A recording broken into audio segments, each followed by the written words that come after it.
Hey guys, welcome to Trinity's training page. Today's question comes from another question I had that was sent to me via Messenger. Guy's name is Carl Pierce.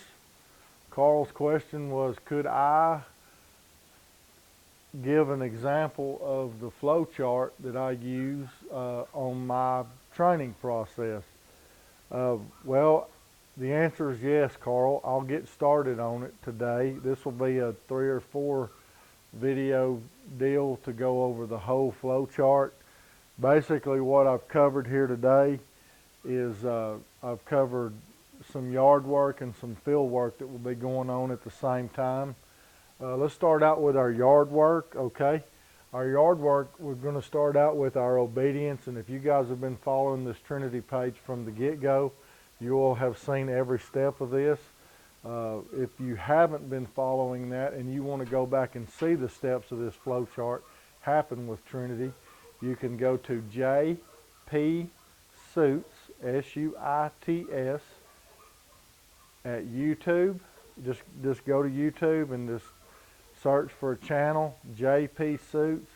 All the videos that we've done with Trinity will come up, plus a bunch more training videos that we have, setups that we've ran with different dogs and first one thing another. But anyway, getting back to the flow chart. We start out with basic obedience, okay? The first thing we do is we start out with what we call straight line heeling, and that's basically introducing the dog to the pigging string. We don't use a ton of commands. We walk up and down the road about 3 or 4 times. It's about 400 yards to the gate up there. I'll walk up there and back one time the first day, a couple times the second day, and about 3 times the third day. When the dog is no longer surging at heel back and forth and trying to fight this pigging string, I will move to my next session here. Hey buddy. Short lead, that's what I've got abbreviated here, SL, figure eights, okay? And that's when we start walking the dog in a figure 8 motion. So you're getting, most of my dogs heel on the left. I know there was some discussion about 2-sided dogs the other day, and I'll go over that in just a second. Most of my dogs heel on the left, so you get inside turns and outside turns when you do your figure 8s. And I like to do my figure 8s if, get a marker here. Just say this was a figure 8 that I'm working on. From here to here, I like for it to be about 40 feet. Just something that you're comfortable with walking. You want to get plenty of a big circle. And as your dog gets better at that, you can tighten that up, and your figure 8s will go from looking like that to more like this, okay? So you can get tighter turns and everything with your dog on your figure 8s. Okay, I also want to introduce, I thought I had some paper towels here somewhere. Probably got them in my pocket. No. Anyway, I want to introduce in that figure 8, after I've done this for a couple days, I want to start introducing my remote set with my figure 8s. Okay, and again, you can go to the videos and you can watch that. You can see me just pick up on the pigging string, and the dog's natural reaction to it when you pick up and just put steady pressure. It's not a jerk. You just pick up on the rope and just get a comfortable amount of pressure that you're comfortable with on the dog, and the dog will sit down. Immediately when the dog sits down, they're going to naturally relieve that pressure, because when the butt goes down, the head comes up, okay? So you start introducing that remote sit along with your figure 8s. What I like to do is I like to do 3 figure 8s and then stop here in the middle and do a remote sit right there, okay? Now, after a couple sessions of this, I'll probably tend to move a little bit faster with it than you guys will be able to, but anyway, after a session or 2 with it, you'll be able to start extending this remote sit out. Okay, we'll be doing short lead figure 8s with remote sit. And Trevor, don't do that, okay, on the fence. All right. I try to get at the dog. I didn't write at the dog here, but anyway, I just we'll put a little bit of up pressure on there, and I'll let just a little bit of pressure off, and I'll just walk around the dog, you know, adding pressure as I need to keep the dog seated, okay? And then I'll do 3 figure-8s, and then I'll do, you know, like the first session I'll do it at the dog, and as the dog allows me, I will try to extend out to a quarter of the rope. You know, and you just kind of have to use your imagination here. Quarter of the rope, and then once we get that down, the dog's complying at a quarter of the rope, then we go to half, then we go to 3/4, and then we go to the full rope to where I can let, you know, basically I'm about 5 or 6 feet away. I'm at the length of the rope plus my arm, and I'll walk a big circle around the dog. And that's our kind of what we call the beginnings of our basic obedience. Erase this off here, but this is the first stage right here. This is what we call sound beginnings, okay? Beginnings. I can't even spell, you guys. I get nervous when I get on camera. Sound begin. I can't even spell. I think that's it, beginnings. Anyway, you couldn't read my writing anyway. You wouldn't know if I spelled it right anyway because I write like a pig. But anyway, this is sound beginnings right here, okay? Once our dog does this right here pretty well, then we're going to move to our second part of our obedience. And this is what we call our formal obedience. And we'll discuss all this at the seminar in detail. Long lead, continue your figure-8s with your dog, and you know you're going to be dragging that rope around. And let me tell you, this is real important right here. This is a step that a lot of people will skip, okay? They get the dog going like this, and they're going, yeah, you know, this dog's pretty good. But what they miss out on is when they do this long lead, number one, you miss out on doing more repetitions with your dog. The more you do something, the better your dog gets at it, okay? The second thing is they start learning here to not be distracted by dragging that 30-foot rope around. You're going to whip that rope around, and if you watch those videos, you'll see me. I'm heeling, and as I turn inside, I'll whip that rope around, and it makes a popping noise, and it whizzes by the dog's head and all that. Well, they start right there to learn distractions. Or okay, do your job even though you're just distracted, all right? Again, you'll extend a quarter of that rope, a half, 3/4, and then the full length. And when you can do this a couple of days at full lead, and the dog's not breaking sit, I mean, they're pretty much watching you kind of walk around, and they're spinning that head around to watch you, and they're not moving their front feet around or adjusting their body or whatever. I feel like at that point that the dog has the obedience down well enough that I can move on and start collar conditioning. Now this right here generally takes me about 4 to 5 weeks with most dogs. I get it done in 4 sometimes. Sometimes it takes 6, okay?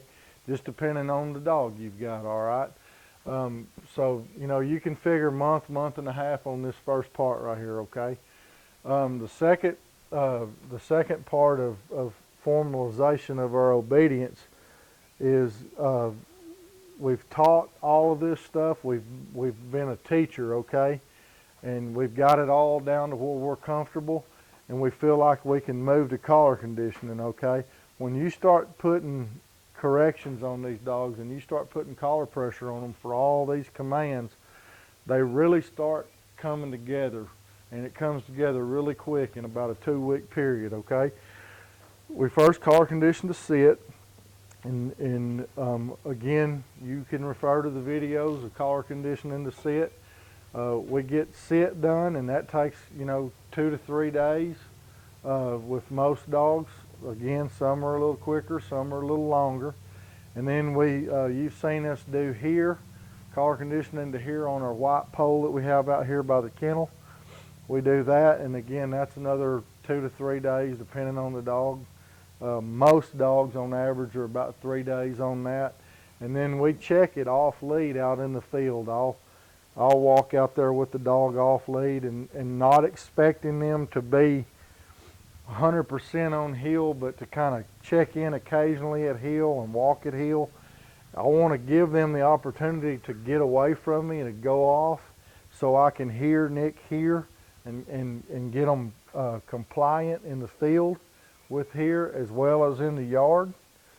So then the next part of finalizing our collar conditioning and our obedience is we shape to heel, okay? And again, referring back to the videos, it's all there in the videos. You go and you put your dog, I like to put my dog on a 10-foot rope or 15-foot lead, whatever you want to call it. But anyway, I like to let them kind of get out in front of me, and then I don't really say anything. I just turn and burn, okay?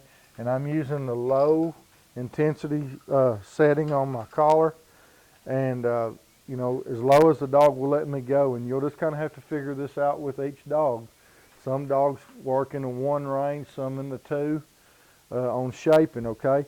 And as soon as they get into that area where you're expecting them to heel, you turn the pressure off and you praise, good dog, atta boy, good, atta girl, whatever your praise is, okay?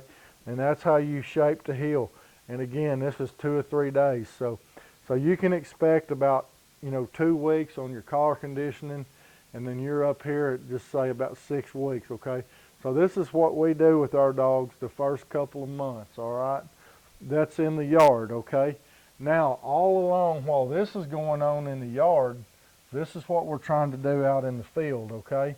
The first thing we want to do when the dog gets here is we want to throw them just hand-thrown type fun bumper type marks. I want to use birds, you know, pigeons, small, medium, and large ducks. You know, I want to use 2-inch bumpers, 3-inch bumpers, docking birds. I want to use Avery birds. I want to use all the things that I'm going to use here at this kennel to see how this dog's going to react to those things. Hey, buddy. I want to see how they can react to those things, okay? So I can kind of make mental notes, or you can use notebook paper, whatever you want to do. You're hanging up my mic wire. But anyway, that kind of gives you a thermometer on what this dog's going to be like, okay? Then the next thing you can do is I want to try to get this done as quick as I can. I want to start getting those dogs out in the field and getting them to run some marks, okay? I want to get them introduced to the gunner in the field drill, and there's also a video on that JP Suits at YouTube you can go to, and it shows this introduction to the gunner in the field drill. Okay, once we get that done and we're comfortable that the dog can move out in the field and be successful running marks, we're going to do simple singles thrown on the lowest cover that we can find at various distances. You want to use big 3-inch. I like to use the big white and black 3-inch Avery bumpers with the little streamers on them. Something that's going to lay up on top of that cover where those dogs can see it. If you could throw it on a putting green, that would be great. Okay, we use up at the church there, they keep the yard mowed real low, and they got a big field in the back, and we can stretch these young dogs out to about 150, 200 yards on like a golf course type deal. And that's what we do our singles on low cover at various distances. And again, if the dog's good on all the retrieving objects, don't shy away from throwing birds for them, okay? The next thing we do is we try to do simple singles on non-cheating water. If you got a pond, we've got a channel pond out here, and it's not very wide. It's, you know, 30 feet at the widest, but it's real long, and it's kind of shaped like this. I don't know if you guys have ever really seen my channel pond aerial view. Some of you may have downloaded it or something, but that, and then I've got right here, I've got a swim by pond right here in conjunction with it. But anyway, what we'll do is we'll get on our water is we'll get the dog over here, and we'll have the thrower way down here and have them throw real long to where the dog can get in the water and get the bird just like that. and they have to really work to cheat here, okay?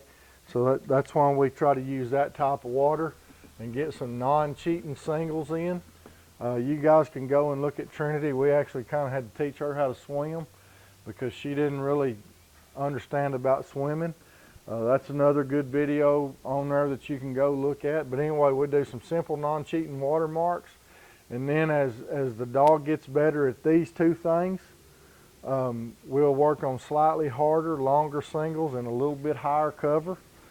And then we'll add difficulty to our watermarks, i.e. longer marks. We'll do some re-entries. We'll back up from the water's edge a little bit and do that sort of stuff. We just do all kinds of, things with them.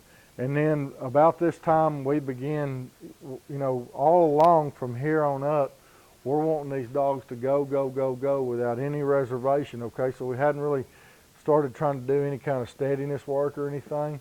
But then we start adding some simple collar steadiness, just holding their collar and holding them back a little bit longer before we send them. And we always send our dogs on their name. But anyway, this is the first part of our flow chart. And like I said, this will take me a few days to get all the way through it. But I'll try to go over it over the next week or so, and we'll get all this done. And you guys can kind of see how our whole yard work process goes and all the field work. But I appreciate you joining us today. Check back with us here tomorrow. We'll get us another part of this flow chart done, and you guys can take screenshots or whatever, or come to the seminar and we'll have all this wrote out for you and explain. But until then, I appreciate you tuning in, and keep your questions of the day coming. Have a great day, and before you know it, we'll all have a well-trained retriever.